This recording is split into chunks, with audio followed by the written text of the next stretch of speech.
everyone, welcome or welcome back to my channel. I wanted to hop on today to show you some of the Christmas crafts that I've been working on over the last couple of weeks. I am going to be dropping some of these off today at a local small business who sells, they sell some of my crafts over the Christmas season and the holiday season. But before they go out the door, I wanted to show you what I made. And at the very end of this, we're going to be doing a tutorial as well. So basically these are card folios. Card folios have existed for a long time. People have their own variations on them. This is my variation on a card folio. So if this idea already exists, the variation that I've done, it very well might. It's a very simple idea. I don't know if someone has already done this. So once I show these to you and go through the tutorial, if you know of somebody who has already done something like this, please put them in the comments down below so that we can all go and watch their videos as well. So yeah, let's jump in. So basically the whole idea of this card folio came from this die. I have talked about this die on my channel before. I absolutely love it. If I could put this in every single project that I ever make, I would.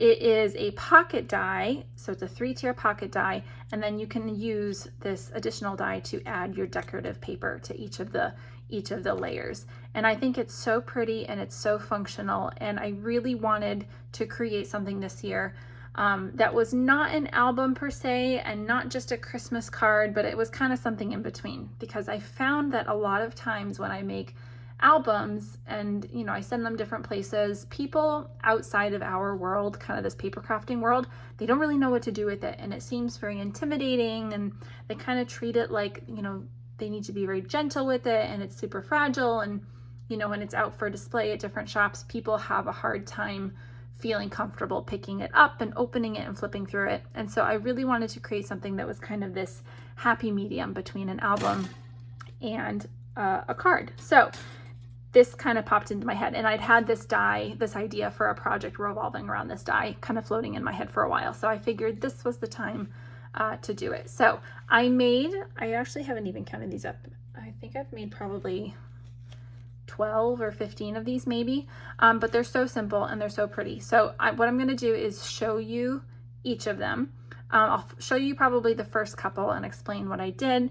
And then I'll kind of just pop some music on and we'll go through the rest of them. That way you don't have to sit here and watch kind of in real time as I open all of them. So before I do that though, I should mention the collections that I used. I used a kind of a mix of different things, and I will say this is a great scrap buster. So if you have a whole bunch of collection kits that you've used part of and you just have these kind of awkward sized scraps left over, this is a great project to kind of get rid of some of those. So I combined 6x6 paper pads that I have, some of the 12x12 scraps that I had laying around, and I just kind of piecemealed everything together, because I figured with the Christmas paper, like so much of it coordinates, so much of it goes together, why not, So the paper collections that I primarily used are Gnome for Christmas from Echo Park, which I'll link down below. I also used this Santa Claus Lane, which is super pretty. It's kind of a little bit more of that like muted Christmas colors, a little bit more cartoony though, so word to the wise, but very pretty all the same. I also used, and this is the only piece of this that I have left, but I used this Frosted Juniper 6x6 paper pad. This is from Michael's from a couple years ago. Was that a couple years ago? Last year? I can't even remember. Actually, does it tell you the date on this? No, it doesn't. Maybe on the back it would have. But this is from Michael's. I know that they have one pretty similar to it right now in stores, but I don't think it's exactly the same. So I'll link it down below. But if you go to buy it, just know that it might be slightly different. So I used this one, and I used basically the entire thing. I kind of paper pieced and kind of got some of my supplemental pieces from this Simple Stories. This was a free item in one of my scrapbook.com orders last year, and I've used it little bits here and there, but very pretty, kind of that pastel Christmas. And then I also used, this is also from Michael's, I think last year. It's a 12x12 paper pad, which I don't even know why I buy these. I never go through them. So I'm working really hard this year to just use up things that I have in my stash. So this is Holiday Chic. If I can find it, I will link it down below, but it's probably not available anymore. But yeah, so those are the paper pads that I used. Kind of a bunch of different things, and then I just use I use cut aparts and stickers and different things from different collection kits that I had just kind of laying around in my stash, and ribbon and seam binding and all of that. So let me show you the first couple, and then we'll go through the rest, and then we'll do our tutorial. So here's the first one. This one was made with I think this one was known for the holidays.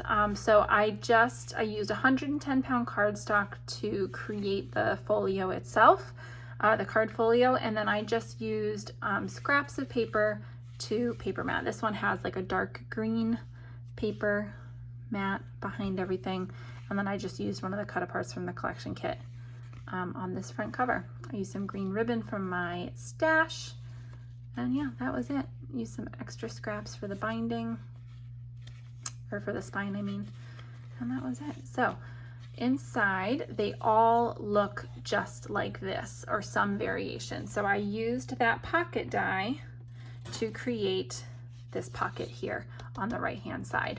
And I left this side, whatever paper I put here, I tried to keep it pretty neutral so that you could still write a message if you want to, or you could glue down a photo or some sort of, you know, paper and then write your message. But on all of these, I left space for a tuck spot. So I used a sticker from the collection kit, or I used a, you know, one of the ephemera pieces, and I glued down just a couple of the sides and left a tuck spot as well. So that's it. That's what all of them look like. Very simple. This is, like I said, a 3-level pocket die. All of the pockets feed into the same larger pocket though, so just an FYI, they're not 3 separate pockets, it's just one big pocket, but there's 3 like entrances, so to speak.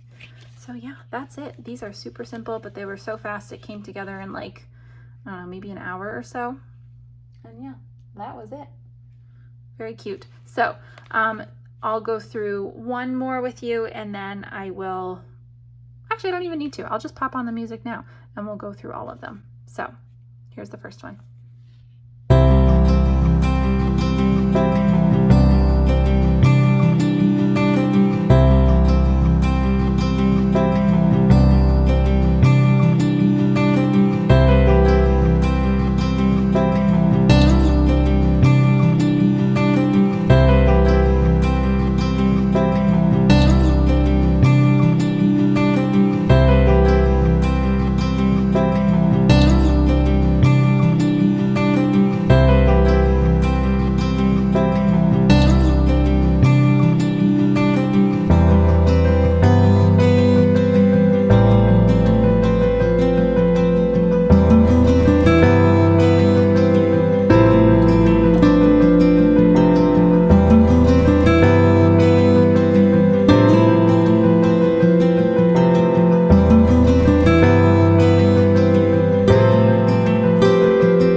And that was the last one. So let's jump into our tutorial. This one is really gonna be only like, I don't know, a 5-minute tutorial. It's so simple. What we're gonna do is you need I have 8.5 by 11, 110-pound cardstock. This is just from Michael's. And I cut it down to and I will put everything down in the description box so that you can get the measurements. But I cut it down to 6 1/4 by 11. And that's it. 6 1/4 by 11. And then I tend to use my little scraps. I have to say, like those little offcuts of a couple inches. I use them to create little embossed holiday sayings. I should show you my little Christmas card box. I use this for all my little Christmas scraps. So I've been working on some poinsettias, and same thing with like my gold, things like that. So save those little scraps because you can use them for a lot. Okay, so here's my base. So I cut this down. I'll write the measurements here so you can see it. So I cut this down to 6 1/4 by 11, and I'm gonna score it at 5 1/4 and then 5 3/4, and that's gonna create our 1/2 inch spine. So let me grab my scoreboard.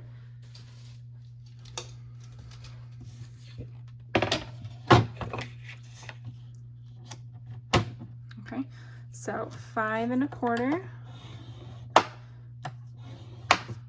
and 5 3/4, and then you just fold along those score lines.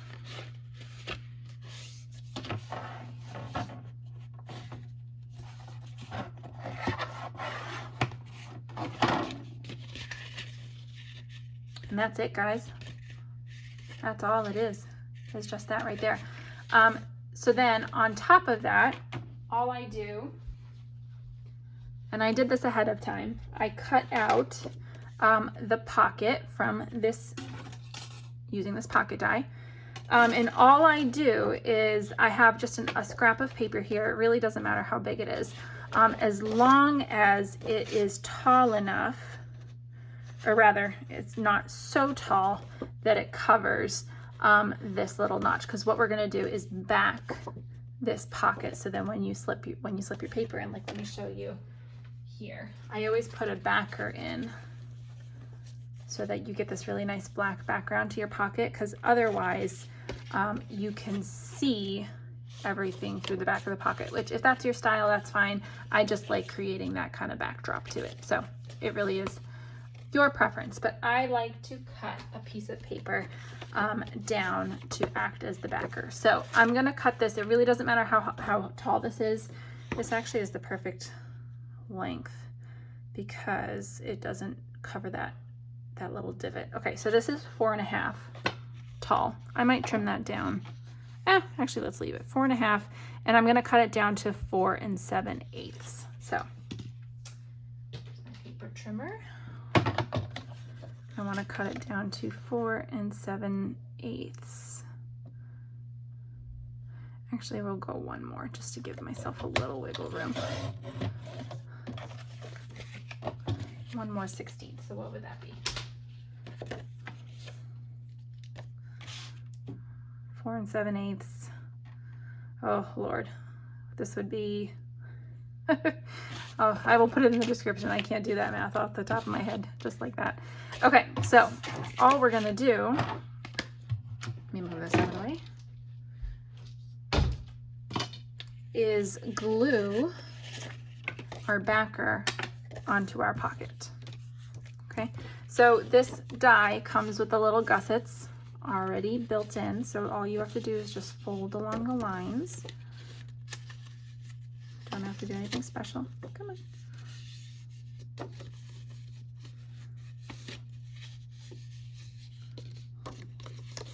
Like that. And then you just slip your paper in, just like this, and then you glue.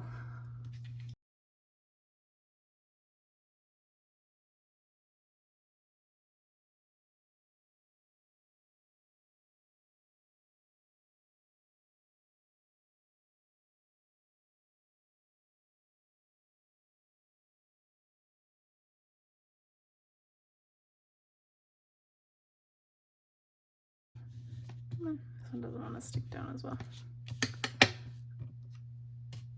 All right, and last side.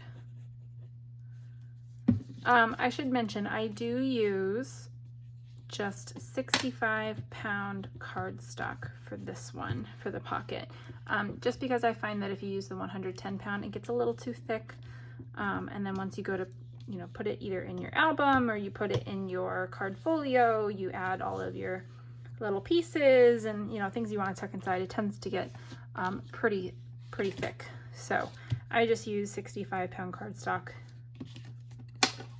and it's worked out just fine. So then you use this die here to cut out your decorative paper, and it just, you know, you can place them right here. So that is it. I'm not going to do the paper matting today just because I don't have anything ready to go. So all you would do is then place this in here once you've paper matted, if you like to paper mat, and that's it. What I should mention, actually, is this the right size? I think this is the right size because I had cut this. Was this a scrap from yesterday? Yes. So all I would do, so I guess let me go back. So usually when I mat, let's see. When I paper mat everything to 1/8 of an inch. So if this is 5 1/4 by 6 1/4, I mat everything to 6 1/8 or 6 1/8 and then 5 1/8. So then my pattern paper is 5 inches by 6 inches. So this will allow you to use a 6 by 6 paper pad perfectly. So I do that for basically everything. The exception is here on this inside cover. So what I did is I paper matted everything the same, right? So this is still a 5 1/8 by 6 1/8 piece paper. I use this kind of really nice minty green or sage green, I guess rather, for my paper mat. But instead of using a 5-inch paper here behind the pocket, this pocket is not quite 5 inches long. It's 4 7/8. So if you have a piece of paper that's 5 inches across, you're gonna see only the tiniest little bit outside the edge of this pocket. And so what I did is I did a 4 7/8 wide paper, and I only cut it about this big so that you're not wasting paper all the way down the page. That's just gonna get covered up by this pocket. Because let me show you the first one. The first one I did was this one where I was still this is the first one I made. This is where I was still kind of figuring it out. So you can see that that's what I did here, right? So if you want to do this, you can, but you really you can't see that much of the pattern paper behind the pocket. And to me, it just felt like I was wasting paper. So all I did was trimmed it down to the size, or the width of the pocket rather, 4 7/8, and then I just cut it at a couple of inches. So I saved some paper that way that I could then use on my front cover to kind of pull it all together, especially like with the paper pads, right? Sometimes you only get 2 pieces of paper in each design and you want to save it and you want the whole thing to look cohesive, right? So I tried to duplicate as much of the colors as I could at various points throughout the album. So this is only 4 7/8 by a couple inches. So that you still get this really nice border from the paper mat, but you're not wasting this pattern paper. I'll show you another one. This one you can see it pretty clearly, right? So here's my gold paper. You can still see the gold border, but you wouldn't be able to see the pattern paper behind it. Not in any way that like makes sense, you know? So you can if you want to have that little strip, you know, around the pocket, but I chose not to, just so that I could conserve paper and I could use this paper, you know, in other places of the album. So anyway, that's it. Very simple album, very easy. Like I said, if somebody else has already thought of this idea, which I would not be surprised if they have, please drop them down in the comments below so we can all see their videos.